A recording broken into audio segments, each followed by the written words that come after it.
This is for the fans. The Vibe. You're listening to the Reds Report, sponsored by theterracestore.com, where customers are more than just an order number.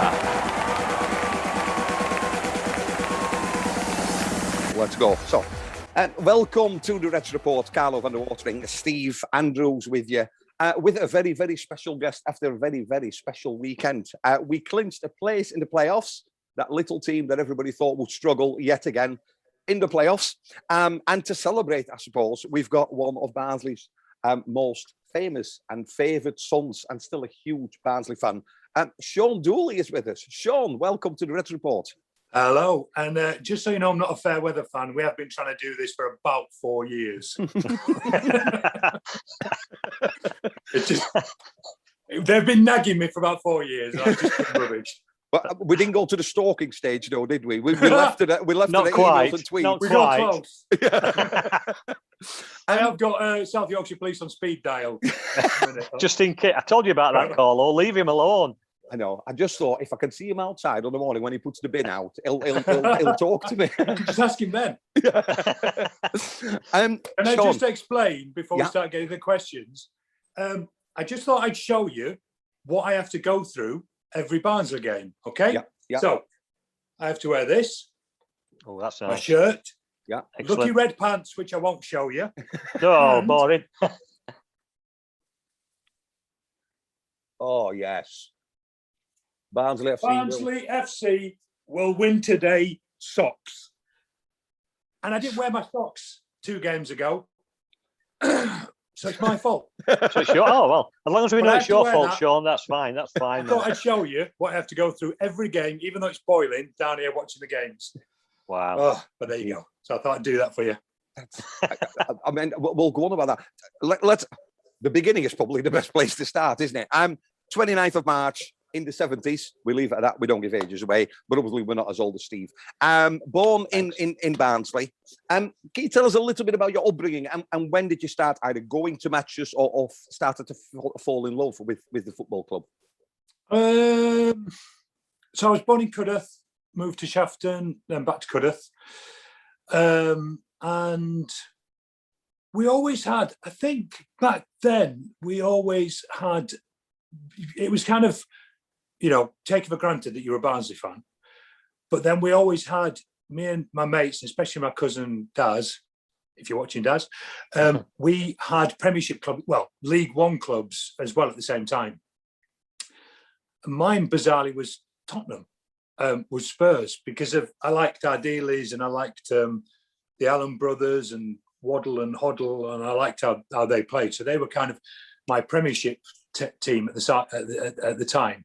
And we were all Barnsley. But my first memories of seeing a game, and I think, I'm hoping my dad don't fall out on me over it, but my first memories of with my granddad taking me.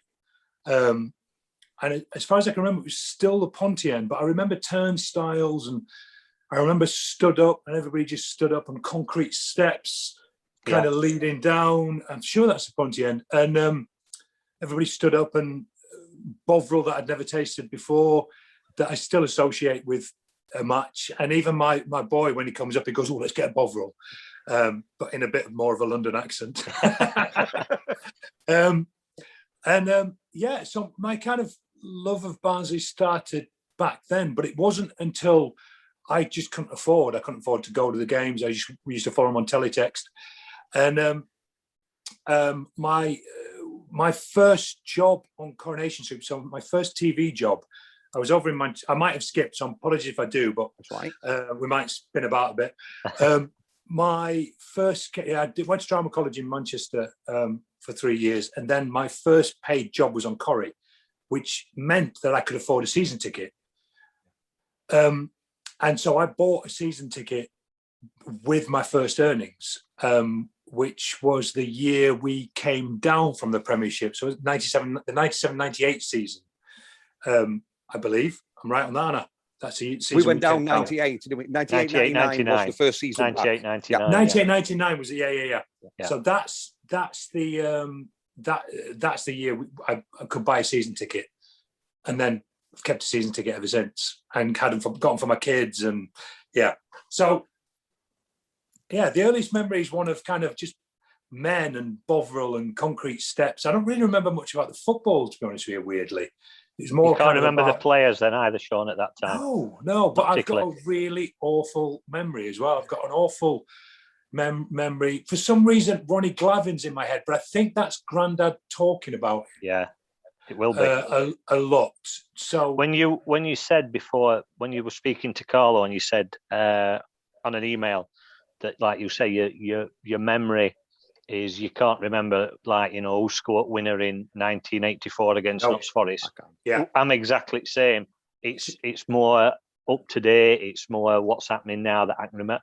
I've all on remembering what I had for my breakfast yesterday, so that's beside the point. But you know what I mean? I suppose it makes it more sweeter, the memories you do have. Like you say, you remember your granddad, and it's them sort of memories that sort of endear it to you, don't they? But this is just it. Yeah. Because Sean says it's the Bovril, it's the man. That's what I miss about not going to Oakwell. I can see Hellick, I can see Mowat on TV. That ain't the problem. Yeah. It's the people, it's the bloke that sit behind you that every time you get the ball, he says, "Oh, fit!" And you look around in disgust. You know who I own about, Steve. Yeah. And that is what we're not going to name him, but that's what you miss, because that's what makes that match day experience, doesn't it? Because for you, Sean, it's a trip out, isn't it? Say again, sir. For you, it's for us, trip. it's a 5. Yeah, for us, it's a 5-minute drive, but for you, it's slightly longer. Yeah, it's a 3.5 hour straight drive up and 3.5 hours straight back down. And sometimes those train journeys, those journeys home they take a long time because of what you're leaving behind and what you're carrying. And, I used to, one of my favourite rituals was getting a copy of the Greenan at Donny Station. Oh, God, Greenan, I remember that. Because I'd hit Donny Station by the time the Greenan came out. Yeah. And then I'd be able to sit on the train reading all the matches and everything like that. And I really miss the Greenan. I really do. I've got a nice Sean Bean story about the Greenan as well, even though he's a Dida. Yeah, it is. It's about that atmosphere. And, again, I'm sorry if I'm pushing forward, but like some of my favourite games have been more to do with atmosphere and feeling and those are the ones I actually remember. As opposed to the statistics. I don't kind of they go pretty quickly, those statistics and names and stuff. So did you have a favourite sort of player back then? When you first got your season ticket in 1998, was there some who stuck out? It's obviously we had kind of, oh God, you see, this is where I panic and I go, I'm going to say something. Somebody's going, he wasn't even bloody playing for us then. Not us, because we don't know. I know, and I go, oh, this is why you feel like you're on eggshells going, oh, if I say something wrong. But still to this day, and he's kind of become a mate of mine, but Bobby Hassel still to this day represents Barnsley for me and represents the club for me. And he's very prominent as a kind of plinth stone or something like that to hold up on what it is to be a Barnsley player for me. And lovely at the moment, I'd say this is the closest team to 11 Bobby Hassels we've ever had.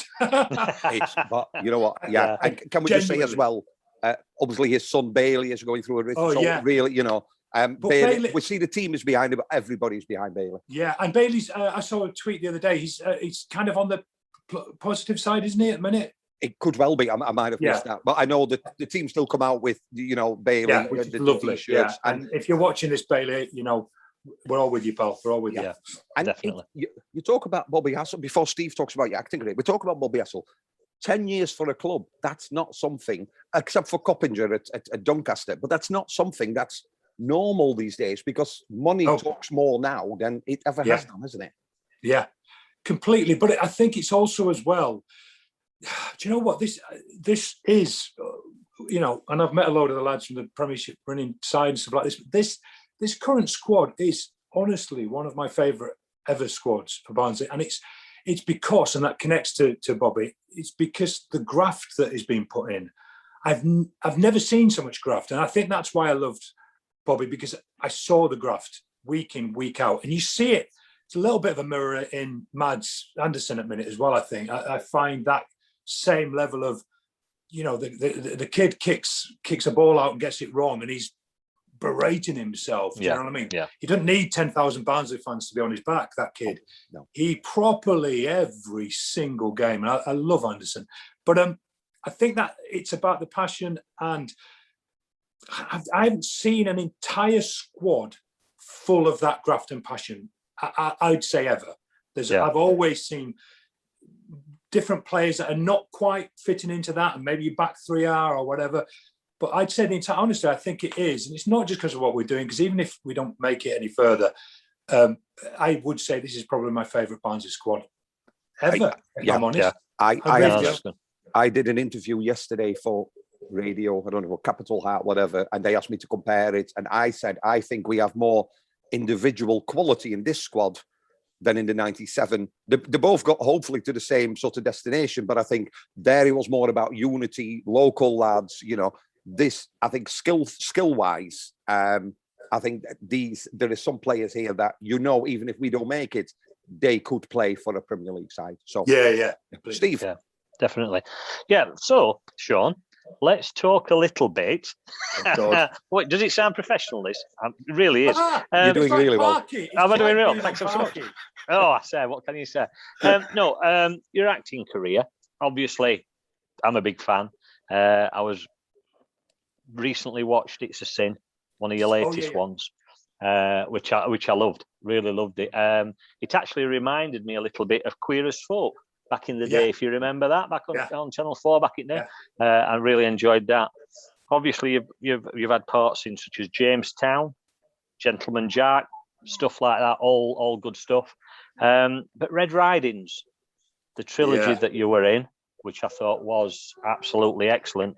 Again with Sean Bean, and this sort of brought me onto Sean Bean, because he did a football film that he played for the Blunts, obviously, in When Saturday Comes. And I just, and I think Carlo's going to add to this, but maybe it's something that you would perhaps think about before you sort of get too old to kick a ball. Would that be right to say? Oh, God, yeah. I'd jump at it. I would jump at it. It's funny, isn't it? Because I quite enjoyed When Saturday Comes. And it's funny with football films. There's also a film called Goal, which is really cheesy, but I actually quite enjoyed it. But it's funny how football, oddly, of all the sports, is really difficult to get right in a film. And it don't seem to come across the same. I don't know. I've never understood why that is. But yeah, I mean, listen, if I could put right the worst goal scored at Barnsley, which was by me, scored at Oakwell, ever in the history of goals scored, I would put that right. So if Steven Spielberg was to ring and say, I've got a budget of X million, and he's going to make a film about, let's say, Barnsley Football Club from the era you started to watch them. So let's say from the season after we came down from the Premier League till the present day, he knows you're one of Barnsley's favourite sons. So he says, you can choose anybody that has had anything to do with Barnsley Football Club in that period of time. Is there a role that you would say, are you like, I want to play Dane Murphy, the CEO? Or do you say, I want to be Michael Spinks? Or do you say, you want to be like a Patrick Ryan? Is there a role that you would fancy? This is going to make you laugh. I would be Ariane Dazou. Oh, beautiful. And I would play, and I would then leave and become a forensic detective. I knew you were going to say, I knew it. Excellent. Dazou, CSI, fantastic. I mean, it's got spin-off all over it. Ex-football player, boom. Then goes off and solves crimes. What is there not to like about that? I know. I could pitch that to Netflix and they'd be like, yes, we will buy that. We will buy that. Now it's time to do it, Sean. Playoffs. And it's a bit Scandi as well. We can do a bit Scandi noir and all this. Oh, I have to admit, and Steve knows this, obviously me being Dutch and Ariane Dazou playing for Barnsley, I heard from somebody, he always walks his dog near Darton. So we didn't have a dog, so I borrowed one from our neighbour, and I went dog walking around Darton. And I had about a 5-minute conversation, and all I did when he walked back, because what do you do? So as he walked past, I called the dog back in Dutch, and then obviously I started I had literally a 5-10 minute conversation that lad was so different than your typical footballer. Studying to be a GP. Yeah, it was, yeah. Extremely grounded and almost grateful that he could represent a club where it still means something to the people that live there. And I'm not, you can keep your Manchester City, you can keep your elite European Super League or whatever you want to call it, because that don't mean anything. They're just businessmen with loads of millions in debt thinking, oh, that's a solution to cut the debt. For Barnsley Football Club, if you give 100%, even if you're not the most talented, people will buy your shirt with your name on. But to me, the deal was, he was great. Amazing. He was brilliant. I loved watching him play. It's funny. My story of playing football and chatting to someone, I was playing jumpers for goalposts, like 8-a-side or wherever in London, somewhere, Green Park, I think it was. And we were playing. Somebody hoofed the ball and I went running to get it like this. There was a guy walking his dog and he trapped the ball, hung on to it, and I went running up. I went, oh, thanks, mate. Passed it back, got it, looked up, Paul McCartney. Wow. With his dog. And I went, and he went, nice one, mate. And I went, do you want to play? And he went, you know what, I'd love to, but I've got to go. And I went, oh, okay, thanks, Paul. Picked up the ball, went running back to the guys. I'm going like this, running back, going. And he came up and watched and sat and watched us play for like 5 minutes. And you've never seen the worst amount of football you've ever seen in your life because nobody could kick it because Paul McCartney was sat watching us. Well, have you ever thought, though, Shaun? Say again, have you actually thought, though, he may have borrowed that dog just to come and see you? In fact, it might have even been the same dog that Carlo borrowed. I did notice Paul was doing a bit of a Barnsley accent when he threw the ball back. I think when Carlo dressed up, he's still been trying to get that interview with you all that time ago. We had started long ago, this. Brilliant. It's that, obviously, you studied in Manchester, and you studied in Manchester to become an actor. Was there ever, like football players, Daryl Deacon, let's talk Daryl Deacon. Daryl Deacon is 20 years old. He gets called up to the US international team and earns his first cap. Then he goes to Barnsley, on the verge of playing in the Premier League. And you sort of think at that age, like, what higher achievement can I make it? Can I earn here? I mean, represent his country. As an actor, is there a certain role that you think, wow, that's it? Is it playing Harry on the Zoo in our Netflix series? Or what is for you? What is for you as an actor? Sort of like that is, or is there something like that's the end all and be all? Is that classical, like Steve meant I'm Dutch. I don't know about Shakespeare. Is that like Hamlet or something classical? Richard III or Henry V, something like that, yeah. To me, and my mate, but if you can be in Coronation Street, EastEnders and Benidorm, you've made it. Because that's the only three things I watch. Brilliant.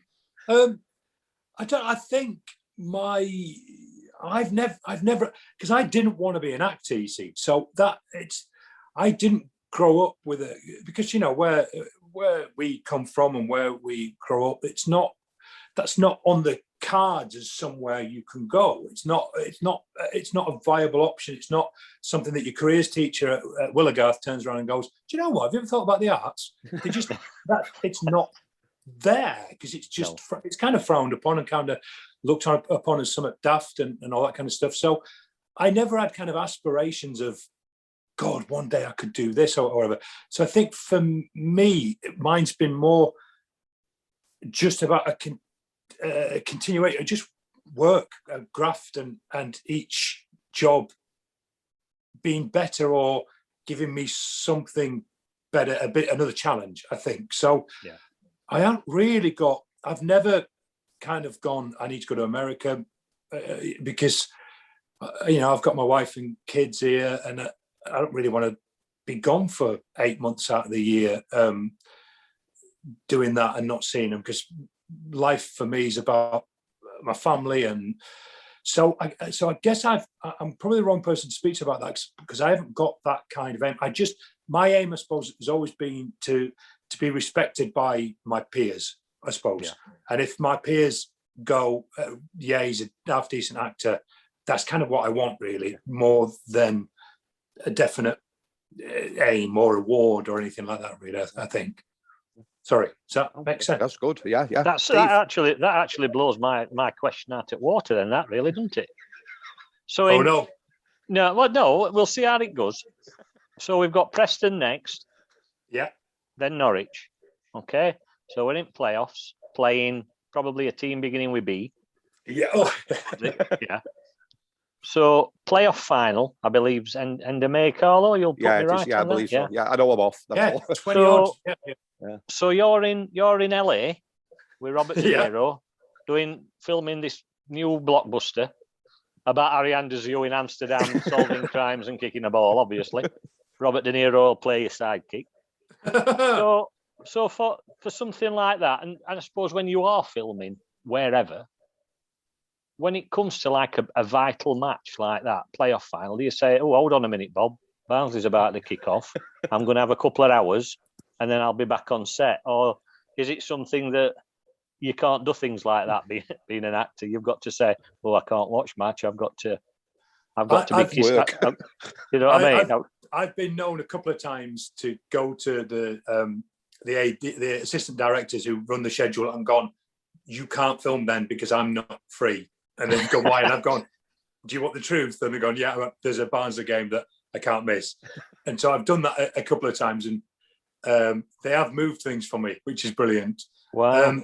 But I kind of, you see, this is my memory again. Playoff final, getting to, which one was it? My dad will be shouting. My dad's shouting now in my head. I can hear it. But there was a playoff final at Cardiff. Yeah. About 15 years since. Yeah. And we won. Pens. Yeah. I was filming a thing called The Mark of Cain in the middle of the Sahara Desert. And it went to extra time, I think, then penalties, I think, whoever it was. Was it Huddersfield who played? My memory is was it to come back up from 2-1? Wasn't it Swansea? Have I got Swansea? It was Swansea. I think it was Swansea, wasn't it? Yeah, because they were on trainers. I'll tell you why. You might be right there, because that was first year that me and our lass got together. Because I took her, being the romantic guy that I am. We stayed in a tent on a campsite outside of the A1. No, it weren't outside the A1. Will you stop it now? Just outside Cardiff, and we got the train in to playoff final. Yeah, so it'd be 15, 16 years ago. Yeah, it was Swansea. I'm sure it was Swansea, yeah. It could well be. So my memory is shocking. I was sat there, and all cast around, and it was a day off, and there was a pool at the hotel, and we're all in the middle of this. It's top of Tunisia somewhere, heading up to the desert. And we're all sat around like this, and my dad is there watching it. So I phoned him. He's texting me and all this, and I'm sat at the pool for the whole thing. I'm in my full Barnsley kit, boiling hot sun, everybody going, what is going on? Dad's texting me like this, got to extra time, and I phoned him. I went, I'm just going to stay on. And he went, it's going to cost you a fortune. I went, I don't care. He said, it'd be cheaper to fly home. I went, I don't care. Listen to the whole of the playoffs, and then everybody starts getting around me. It goes to penalties like this. Everybody's around me like this. And I can't remember who it was. My dad, we were stepping up for the penalty, and my dad just went, come on, son. Like this. And we had it like this, and I had it on speaker, and everybody was sat around, and my dad just went, ah! And I went, ah! I threw the phone up in the air, and I ran, and I just jumped into the pool fully dressed like that. Somebody called my phone, which was good, but oh my God, it was amazing. Yeah. So yeah, I will watch. Do you know? And I have actually really. It's one good thing about lockdown that I've enjoyed. I've loved watching iFollow. I've loved and when there's a difference between iFollow or watching it on one of the other well-known channels, I'll pick iFollow because I quite like the banter. I like Matt and Callum and everybody, and I've actually quite enjoyed, especially the away games that I couldn't make. I've loved having the chance to still follow my team and still watch them. Can I ask then that you've obviously got decent Wi-Fi that you get iFollow a lot better than some of us do? I'm going Ethernet. I've set it up for Ethernet. I'm hardwired into the internet. I've gone back to 1980s. I'm literally plugged in. When I was on Wi-Fi, it was awful, but I'm plugged in now, so it's all brilliant. It's pretty good. And like at football, the clubs are really good. So that, when they sign somebody, and it shows you behind the scenes. So they have a medical, and they have the contract negotiations with the agents, and then they get a shirt, and all this. how does that work when you go for an acting job? I've always wondered, is there a prescriptive type of person they want you to play? So is it 90% character, 10% Shaun Dooley? Or do they want Shaun Dooley to fill this character? How does that work? You know what I mean? How does that work? And that's purely, I know it's not to do with football, but I've always wondered. It's what tends to happen is like now. What tends to happen is some the things that you're recently seen is in quite often people then start putting you in within that. You know, if I'm suddenly playing left back, people start going, "Oh, you're playing left back at a minute," until somebody goes, "He can play right back," and then people go, "Oh, he's a right back." Do you know what I mean? So I think in the same way as, you know, you might be playing a particular kind of role, and say the dad in It's a Sin, and there's been quite a few scripts sent to me of very similar dads, you know, and so they, that you play that. But what generally happens is that the casting directors who think a bit more out of the box and go, do you know, and keep abreast of your career so that you know you've played in different positions throughout your career, and they will then they offer you interesting, exciting stuff. And that's the thing. It's whether or not you're happy to still keep playing the same position or not, or whether or not. And for me, I'd rather have a bit in goal and then go up front as a striker for a bit and then pull back to midfield, because that keeps it fresh for me. So I'm not getting bored. So it depends. It depends really. But at the end of the day, you've got, you know, kids to feed and a mortgage to pay. So sometimes you have to keep taking the left back role. Is that a good way of doing it? That's a brilliant analogy, that one. I like that one. So I suppose that brings me on your voiceover work that you do. Yeah. Obviously, you do quite a bit of voiceover. Yeah. Especially for me, because I love watching it, is the SAS one that you do. Oh, I enjoy it. I'm just doing one at the minute. I'm doing the new series at the moment. Oh, fantastic. Have you actually met such as Ant Middleton or any of them guys? Do you get to meet Foxy. them? Or... Yeah. No, I've met Foxy. I've not met Ant or any of the others, but Foxy came in. He said he was interested in behind the scenes. He was interested in knowing what the process happened of how he did it and everything. So he came in, and I remember I love Foxy, but you know, you meet these guys and you go, oh God, it's just in the eyes. Ray Winston was the same. I did a job with Ray, and you kind of go, you are the nicest human being in the world, but there's just that thing where you go, I know you could kill me. Yeah. It's So when can we expect to see you on the celebrity one then? They asked me, and I went, no. I said, for starters, there's no way I could do the backwards dive. No way I could do anything with heights. And on top of that, I'd lose a job because they'd have to get somebody else in to narrate. Plus, it's filmed during the football season, and he can't get. That's no good. That's no good. Yeah. You talked about, obviously, you talk about the acting, the voiceover work, and then there's Taylor Swift. And singing. Yeah. I mean, after work's finished, boss. Honestly, when you put your name in Google and you look at videos, just talk us through that, because a lot of people, whether they be aspiring actors, even people like me, and you sort of look up because you are a famous person, but you still are a normal Barnsley fan, if you know what I mean. That look on your face when Taylor Swift walks in, it's just one of like, that meant something to you, didn't it? That was really, really. Just talk us through what happened and the idea behind recording the single and the album. So what happened was, years ago, I did a series called Misfits, and I had to sing a song in Misfits and record it, and it really scared me doing it. I know it's not the end of the world, but it was out of my comfort zone, and you know, and so for years I left going, wouldn't that be a great idea to get kind of mates and things like that to record something for charity and step out of their comfort zone for a bit. There's a good saying of kind of, if it scares you, do it, which is something I tend to try and do. But and so I sat down with my wife and we started putting this plan together to create an album, basically attack my address book and phone my mates and go, would you be part of this for children in need? Yeah. And everybody loved it. Everybody got behind it. And then without me knowing, my missus got in contact with, this is lovely actually, got in contact with Taylor Swift's manager in LA. And So she sat down to write this email thinking, I've got one shot at this. I'd had this crazy idea that I was going to work with Grimethorpe Colliery Band on it, which that's my dad's pit and my granddad's pit, great granddad's, my uncle's pits. My boy's just running down to open the door. Oh no, he's not. He's heading up. Chinese is here. Chinese is here. And this song, I picked this song because my girls had introduced me to it. God knows how long before when it first came out, and I used to sing it on a night to them. It was one of the songs I sang to them just as a dad. Do you know what I mean? Singing. Yeah.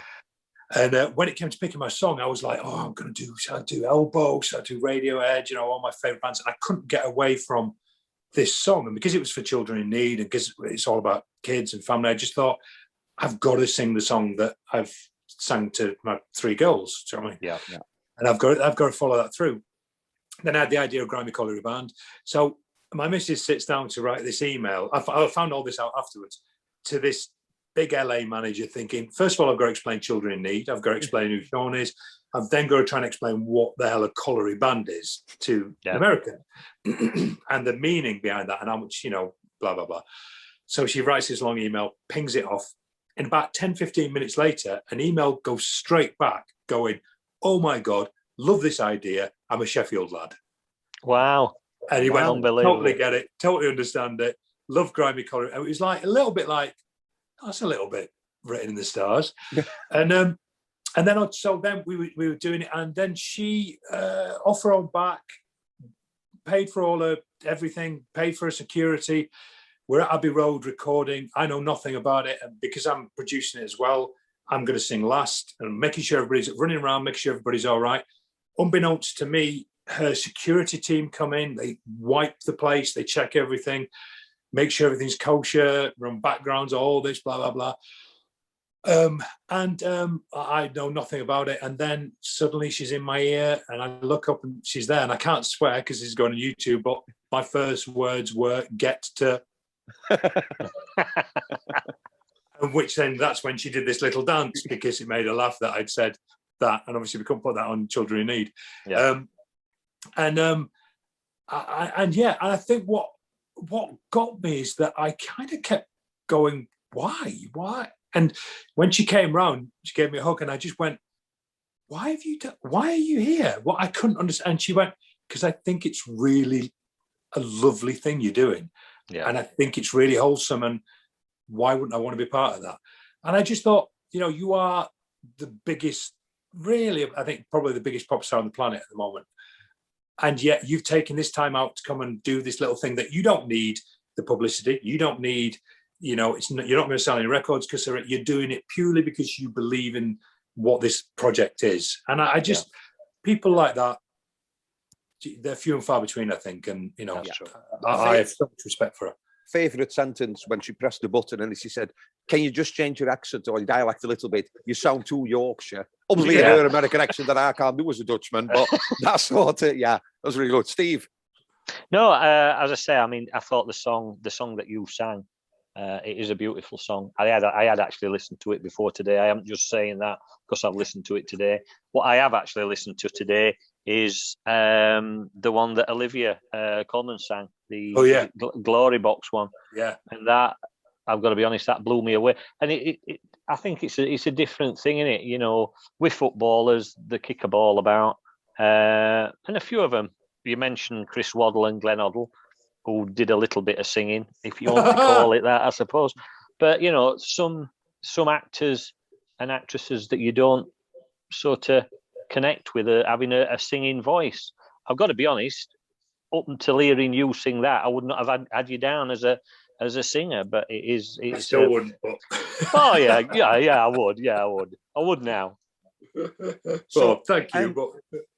Shaun, it's been a really, really difficult year with the pandemic, and obviously we talk about football. This is a Barnsley FC podcast, and we always make sure, there's a lot of people worse off because they just because we couldn't watch our team, people have lost their lives, people, absolutely horrific. How big of a fairy tale is developing at the moment then? So we know Barnsley are in the playoffs. I dare say that the other 3 teams, they are not overachieving. I think for the budgets, the wage budget, everything they've got, that they were programmed to at least be in the playoffs, and they'll have a bad season if they don't go up. What does it mean for you, for Barnsley to play, if they were to make it and go back to the Premier League? What would that mean for somebody like you?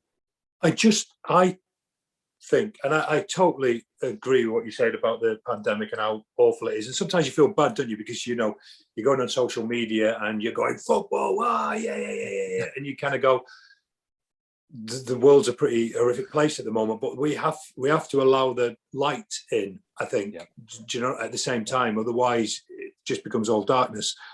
And I think for me, what it does for me is, in the same sense as, we've raised nearly £1 million for children in need, which I'm so chuffed over. And I think, we kept saying, I'm sorry, I'm going off a little bit, and we kept going, look, even if it's a quid, it still helps. And I think we're currently in a state where a lot of people are earning off the back of this atrocity, and a lot of people are earning off the failure of people, and especially with the Super League as well. Just to bring it back to football, just happening.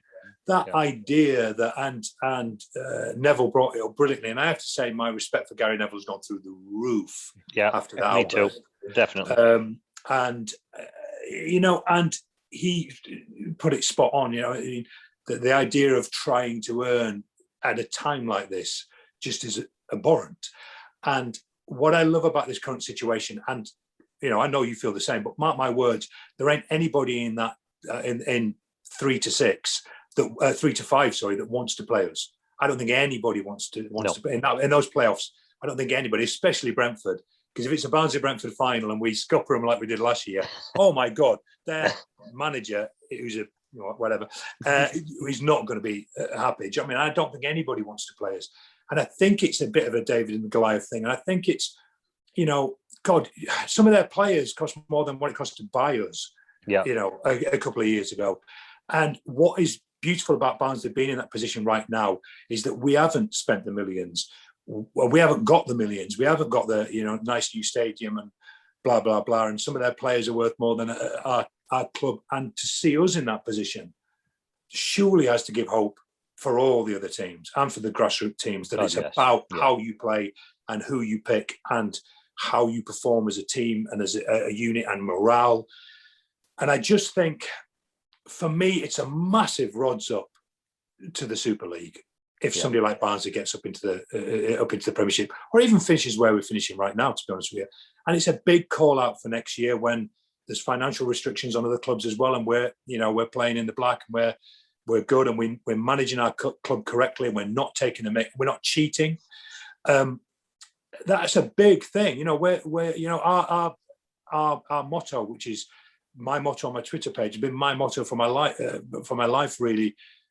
Which, whether it was Barnsley or not, I don't know. Which is, judge us by our actions, and that's something to be said about us right now. Judge us by our actions. And we're a decent club doing a decent thing, I think, at the minute. And it's a big shout out for decency and for fairness. I think we're a fair club, if I'm honest. I think. Yeah. Sorry, Wolf, definitely. Get off the soapbox. No, I like it.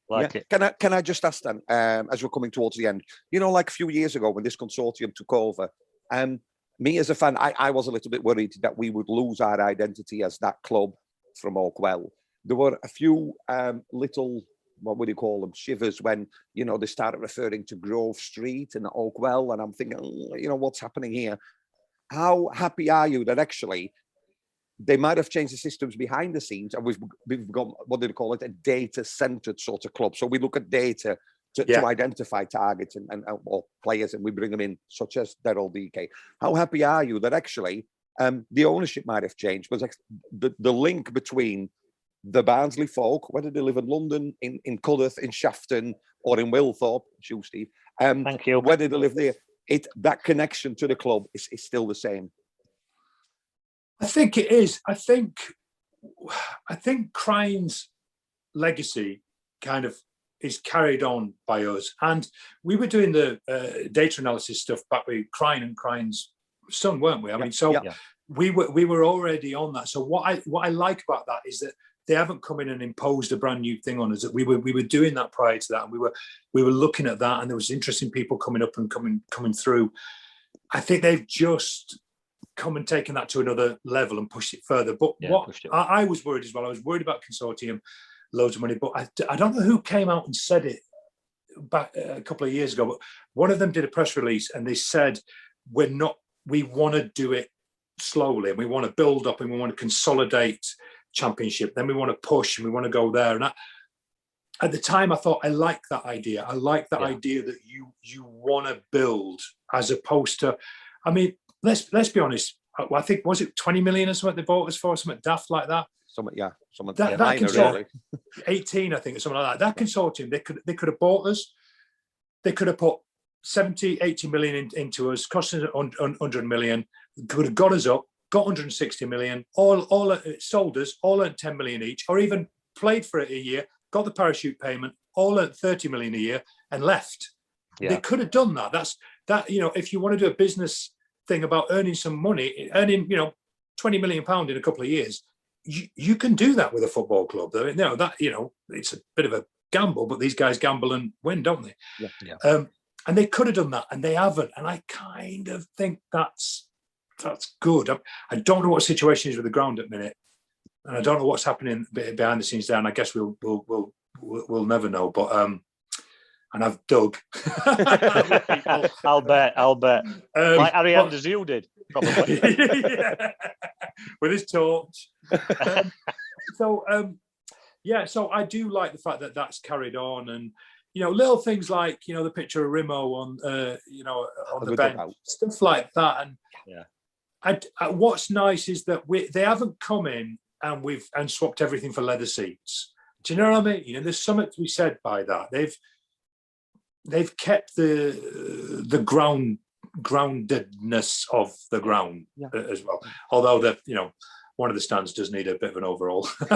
Yeah, just a bit. They've kept that character though, haven't they? That character's still there. That's what it's about. Yeah, and it feels like the money's gone into the football, which I really like. I don't know. I'm really excited, and like I said, I don't think anybody wants to play us in the playoffs.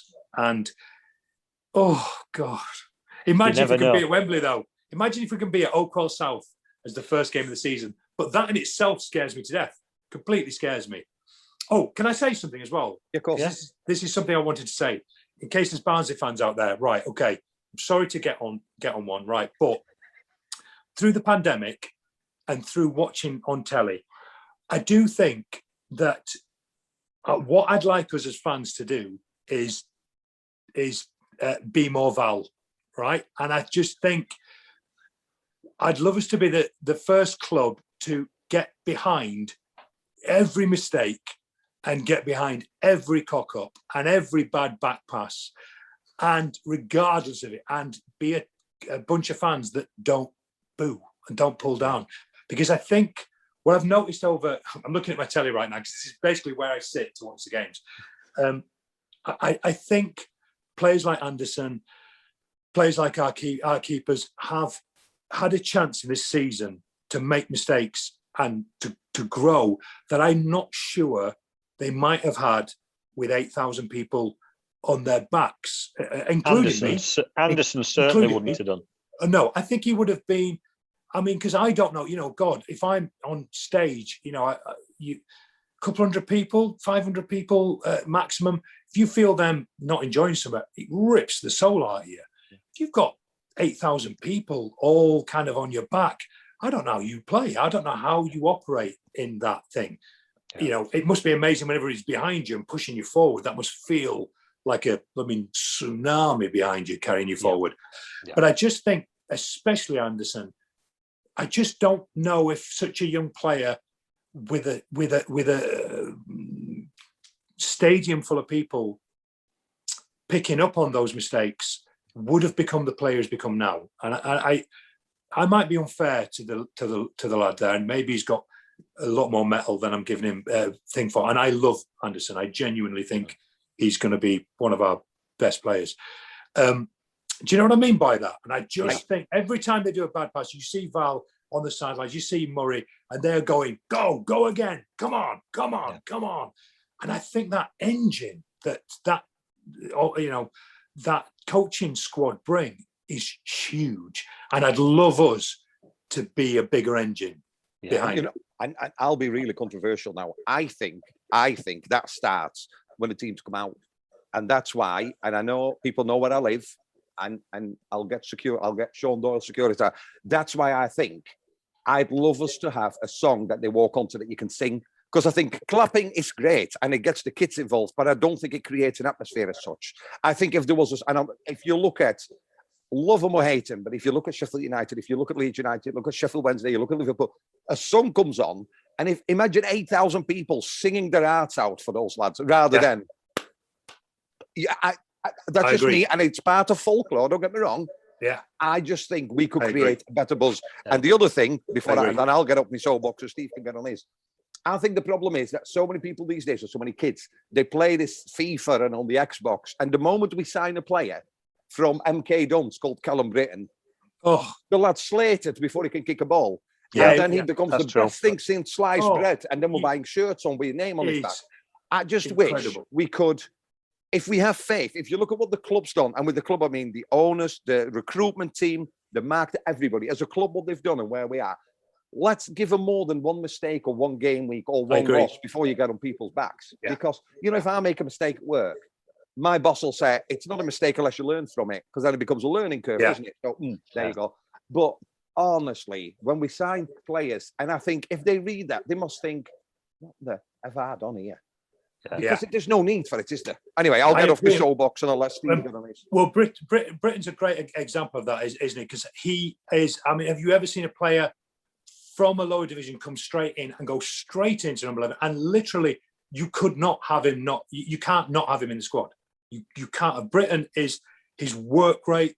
He is just solid. Keeps him. It's low profile. I'm sure teams come in and go, and then he runs ring and they go, oh God. And I do think. Do you know what? I am not having a go at fans, because I am one of those that is up on their feet going, for God's sake, what is wrong with you? Get past the feet. Why can't you pass the ball? Why can't you complete a pass? And I am one of them. And I've made a vow with myself that I am not doing that again. I'm not going to do it. I'm going to, we have the Get Behind Them song. And I think that's what we have to do, especially if we're playoffs and we're actually in the ground. And I think it goes for any football fans. I just want us to be the first that nip that in the bud. Yeah. And Steve, have you got anything else to add? Well, I had got one last question, but I've got to be honest. Shaun's sort of tempted me. He's lured me in with his story about Shaun being at Greenan. Oh, yeah. Oh, yes. So I'm doing Red Riding, and we've got a read through, and 2 mini stories. And Shaun Bean's there, and I'm like, Shaun Bean, I love Shaun Bean. And I went up to him, and I went, hi, Shaun, I'm Shaun. And he went, oh, he's a lovely bloke. And he went, oh, hello, mate. I went, I'm indeed. And he went, what? I went, indeed. And he went, oh, they're not a dingle, are they? Fantastic. I am.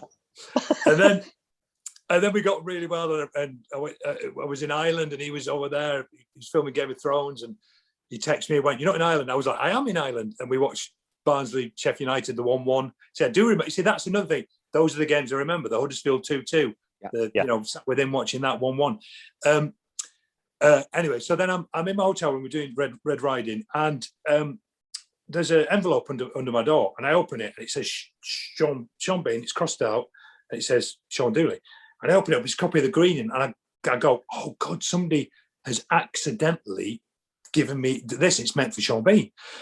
And I was like, oh, I'll just have a read of it quick, because just have a read it first. So I read the Barnsley stuff, ignored the Sheffield United and Sheffield Wednesday stuff, put it back in the envelope, went to Shaun and went, listen, I'm really sorry. I did read it, but somebody put this under my room and it's meant for you. And he went, oh, no, I read it and I thought you'd like it. So I bobbed it under your door.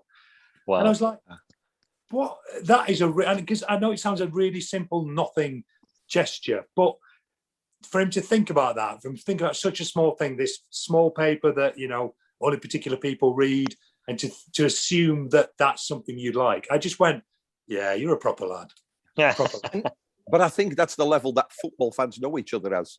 The strangers that you only talk to for those 2.5 hours in the stadium, and someone says, "Oh, got hospital on Wednesday," and I don't know what for. But the next week say, "Did you go on all right?" "Aye, we're all right." You know what I mean? And I think it's that what we miss, isn't it? That interaction. I can't wait to get back into Oakwell. I cannot wait. I see my seat on the telly, and I'm like, oh God, I want to be back there. Well, if you start shouting at any players, Sean. Oh no, I'm going to get grief. I'll point it out to you because I'll sit behind you. Oh dear, not far behind you anyway. So well, you'll know that I'm up on my feet, screaming, shouting. So yeah.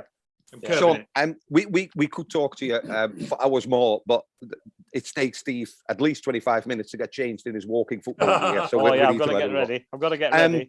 I mustn't forget to mention our sponsors, theterrastore.com. And we've got for you a mug, which is this season's kit. We've got a Chaplin kit, which is one of the plastic ones you put in the back of your car. And we've got the kit that you'll know, the Aura kit. And it's like a bottle opener. So we're going to send them over to you. Oh, thank you. We'll get that organised tomorrow, so you'll have those. But that's only if we get a part in this new Netflix series. There'll be a podcast mansions in there. Surely there'll be something for two guys from Barnsley. Surely. Sean, it's been not only a huge privilege, but a pleasure to talk to you. Very much your love for the club. I put on Facebook, I put on Twitter earlier. We were talking to Barnsley, a well-known Barnsley fan who lives in London, and then a few people put Darren Gough. But I put it there. He attends home matches, so it would never have been Darren Gough, would it? That's the less when it Wembley. And he's a Spurs season ticket holder. Well, yeah, I've got to say. So shocking. What I love is that your love for the club shines through everything you do. The fact that you'll say to people, is it possible not to record on this day because Barnsley are playing? It's been absolutely amazing. It's been fascinating. Thank you very much for taking the time. Thank you for having me. We'll have to do this again next season in the Premier League, maybe Man City away or Liverpool at home. In fact, we can then do it in the fan zone, can't we? Behind the East Stand, maybe with a pint. Absolutely. Yeah. Thanks and very some much for taking bovril and the a time. pie. Some bovril and a pie, definitely. Steak and kidney or meat and potato? Meat and potato. Good lad. I'm not a kidney man. Not a kidney man. No. You're not an exotic balti sort of pie guy either, are you? No, I like me ale. I like me steak and ale. Excellent. Sean, thank you very much for joining us. Thanks for having us, guys. Pleasure. Cheers. Thank you. Appreciate it.